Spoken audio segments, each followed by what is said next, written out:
what's happening? It's Chris from Red Beard Videos back with you for another edition of The Fives. I know it's been a little while, but updates to the studio, trying to do some different things, and life, as it were, prevents production sometimes. You know how it is. It's just life. Oh yeah, it's all coming together. And these episodes of The Fives, they're becoming more and more involved as we go along. So I'm just going to treat them as the very special babies that they are. They're my children. So I don't want to just rush them out. We're just going to take them each one by one. As long as it takes. That's how often we will put them out. And this one is no different. This one came up completely by accident. I have hundreds of lists that I want to get to.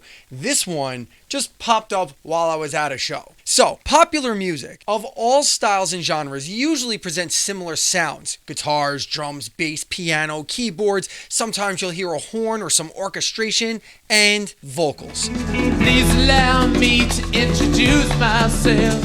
I'm a man with will and taste. Most times, the voice comes from a frontman or a woman who is either playing a guitar or piano, or is nothing but holding a mic stand or a microphone and giving you that voice right to your face. This is my chance to enough for you. You'll occasionally get a bassist who sings, but that doesn't happen very often, now does it? That might be another list for another day. I have a few of my very favorite musicians of all time who happen to be bassists who sing. What happens even less frequently than a bassist singer? That's a drummer who sings and vocalizes at the same time. Now, when I first came up with this idea to do this list, I thought there'd be maybe 10, 12, 15 at the most.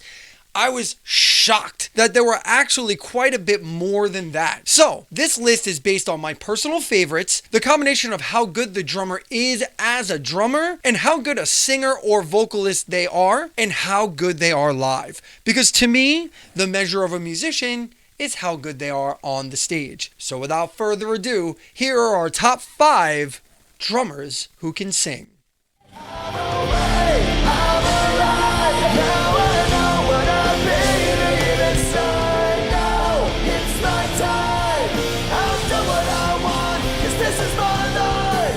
This English-born singer-slash-drummer was discovered by mainstream Christian rock metal band Skillet in 2008 while she was singing at a church service. This fact right here shows that I don't choose all of these lists based on bands and artists that I personally like. There is a slight measure of objectivity here when I go through these, because the last thing you'll catch me jamming out to is Christian music, with the exception of those very nostalgic times that I have a few times a year where I bump some stuff from my past.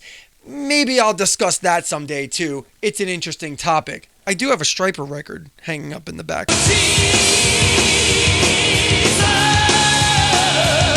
The reason why this one came about is because I saw Skillet in concert recently. A friend of mine dragged me to see them, and I'll never turn down a free concert no matter who it is. I have severe concert FOMO. It is a problem.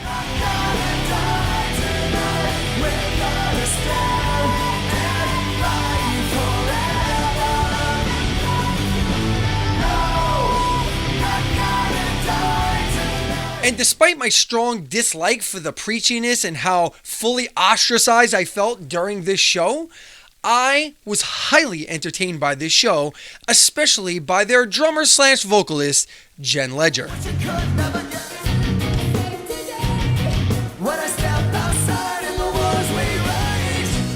Now, I will admit that the drums she plays, not exactly Neil Peart level stuff she's doing behind the kit there, but they are challenging enough that adding in the fact that she sings pretty flawlessly, and a lot might I add, makes it a very impressive performance. On top of that, she sings a fair amount of solo parts for Skillet, and she holds down the fort with all of the harmonies.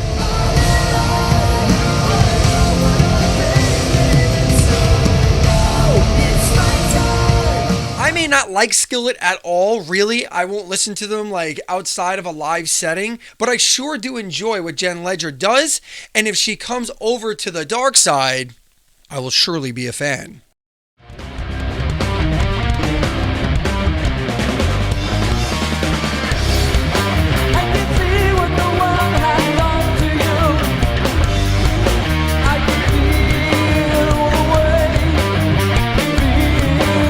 progressive metal band just continues to defy logic at all turns. And here, it's no different. Dailor is the third lead vocalist for Mastodon, as bassist Troy Sanders and lead guitarist Brent Hines also share lead vocal duties in this band.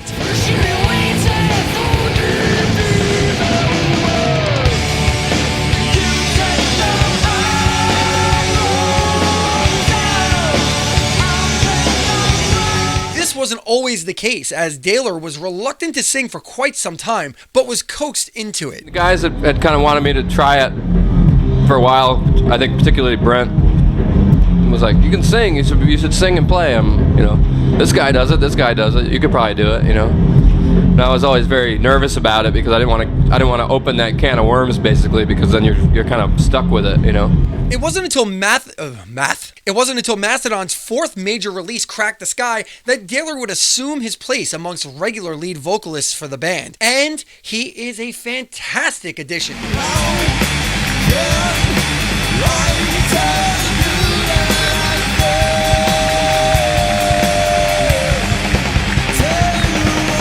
High clean vocal counterpart to the growl and lower toned gruffness of Troy and Brent. To me, Brand's voice fully rounded out the sound Mastodon is today.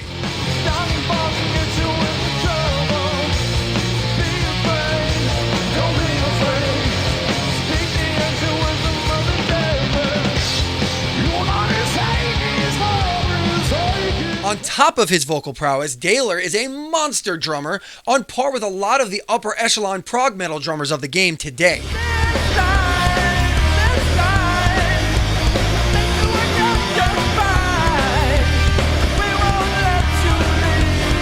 He's solid live, both on the kit and on the mic. Brann Dailor is a legit dual threat and deserves to be on this list.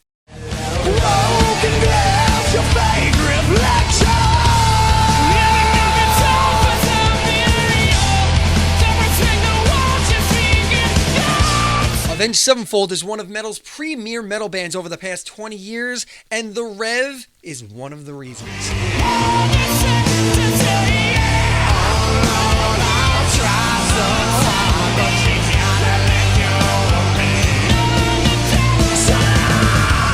Chart-topping albums, hit singles, and perennial festival headliners, Avenged is part of the fabric of the metal scene since the turn of the century.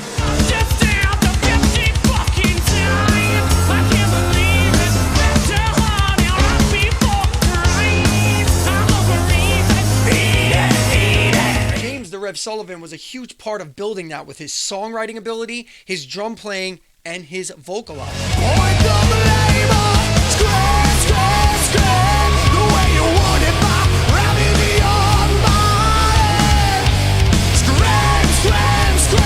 With a very distinct counterpoint to lead vocalist M. Shadow's rasp, The Rev had a cleaner singing voice with a brutal high scream that Shadows just didn't possess.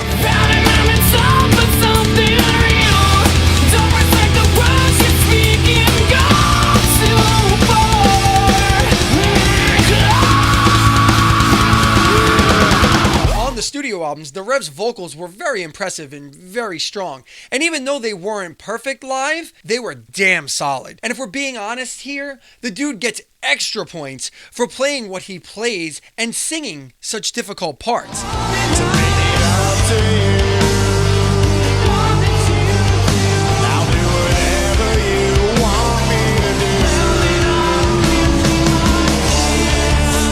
As a vocalist myself, I can tell you The Rev's parts are no walk in the park. They're very, very difficult. Add to that just how incredible The Rev was as a drummer, and you have, hands down, one of the best drummers/vocalists ever to play the game. Oh, and if you ever want any proof of how good a drummer The Rev was, Mike Portnoy of Dream Theater fame was the first drummer tapped to replace The Rev after his death in 2009. I think that's a pretty good indication of how good The Rev was.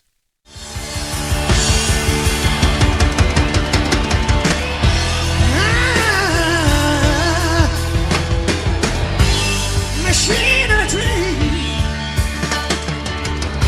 such a clean machine. You know, know, it's hard to get noticed for your vocal abilities when you're in a band with Freddie Mercury. But Roger Tailor achieved exactly that. When I'm holding your will, all I hear is your gear. Your hand on my grease gun, honey. As the guy who held down the fort when it came to background vocals live and hit all those super high notes that Queen is very much noted for.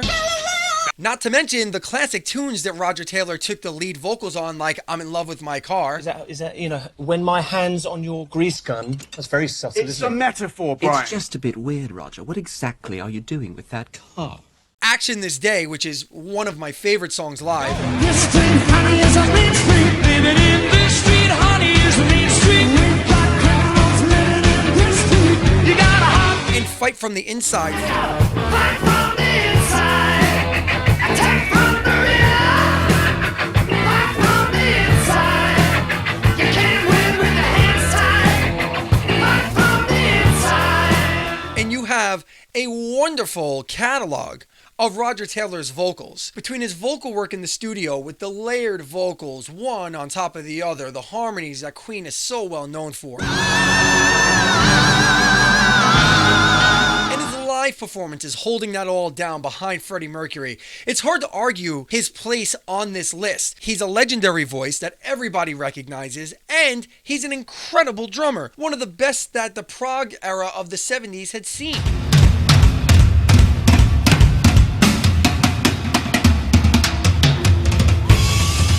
Roger Tailor is still somewhat at his peak vocally, not so much drumming, he's slowed down a little bit, but he's still on tour with Queen when we're not in the middle of a worldwide pandemic, of course. Now, before we hit that number one, let's throw some honorable mentions out there because let me tell you, there could have been like 15 to 20 honorable mentions alone. I'm being honest with you when I tell you, I was totally shocked with how many there truly are. Great drummer slash vocalist. So, here are your honorable mentions.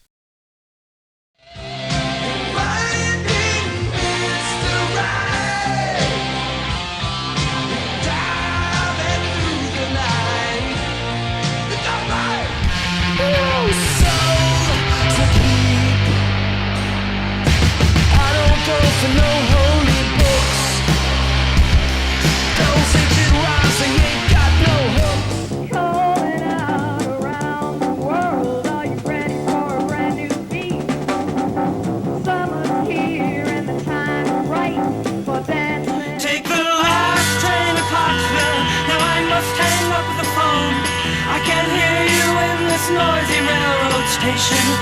The glamorous life without love, it ain't much. America, are you ready?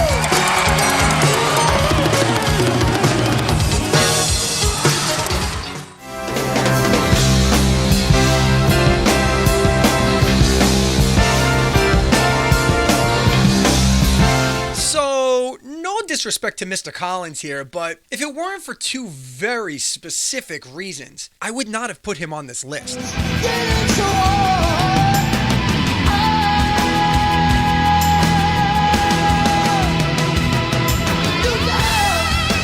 The first reason he made my list here at all is simply because he's a legend. And every other list I've ever seen puts him near the top. And I know what you're going to say. Why did you buckle to the pressure, Criss? Why? Technically, he was considered amongst one of the best prog drummers of his time.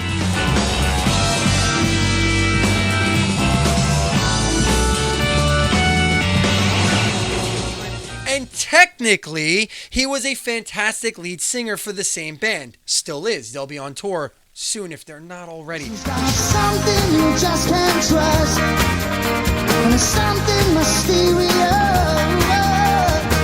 And now it seems I'm falling for.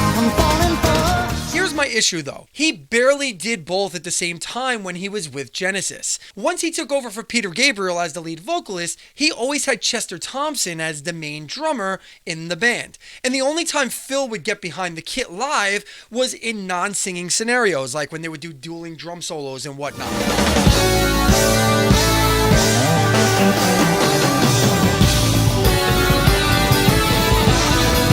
Now, I know he played a lot and sang while he was doing his solo stuff, but the solo stuff is far less impressive from a drum standpoint, to me anyway, and would drop him down on this list.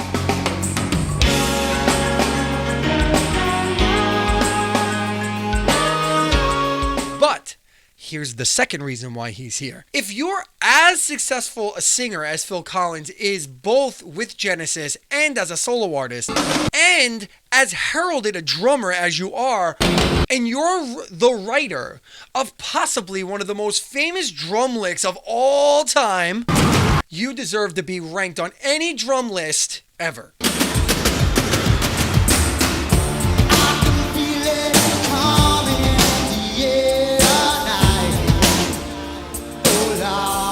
Period. And that's the real reason why he's here. Not the peer pressure, but to show that I really didn't buckle to the pressure, there's this. Oh, baby, please don't refuse. You know you got nothing to lose. You got nothing to lose. Got nothing to lose. You got nothing to lose. Yes! The real number one, the Catman. Out on the street for a living, which has only begun. Your day is so abundant, got the world of that.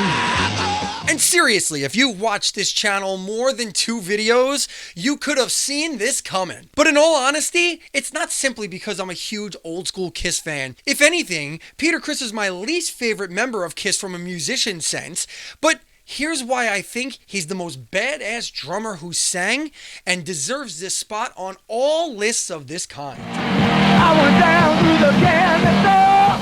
If I had a nickel, I'd buy some more. And I was so bad. Yeah, I'm so sad. So sad, but it's true. Baby, what can I do? First off, what a great rock voice. I mean, it's powerful, it's soulful. He's done everything from like the heaviest of Kiss songs to R&B stuff on his solo records. It hurts when you're not here, 'cause you matter to me, and that's why.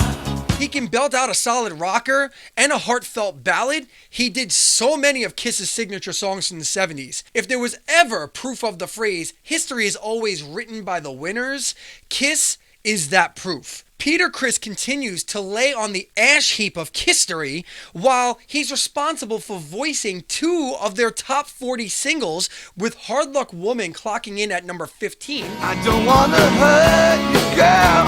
You know I could never lie. I keep telling you, hard luck, woman. And Beth hitting number 7 and being Kiss's biggest hit of all time. I hear you calling, but I can't come home right now. Me and the boys are playing. Peter also sings their closing song, Black Diamond, which has been a live staple of theirs for decades.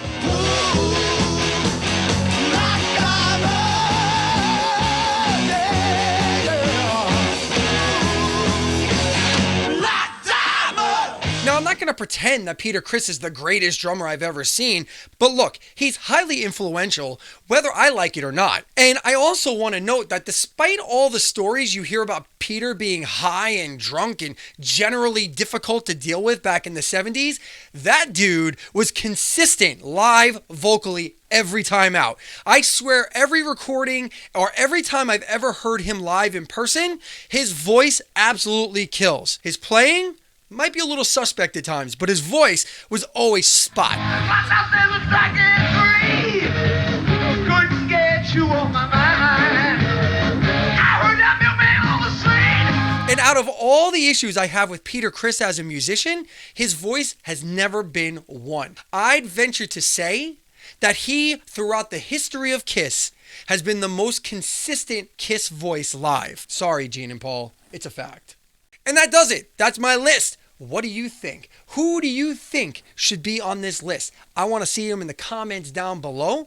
Also, please grace me with a like, or a subscription, please subscribe to the channel because we do stuff like this all the time and I love the conversation, the back and forth between you and I. It's one of my favorite parts of doing this is when I get the comments down below and then I can answer you as I type because I enjoy it. I do this for conversation because frankly, I have no friends. These are my friends right here.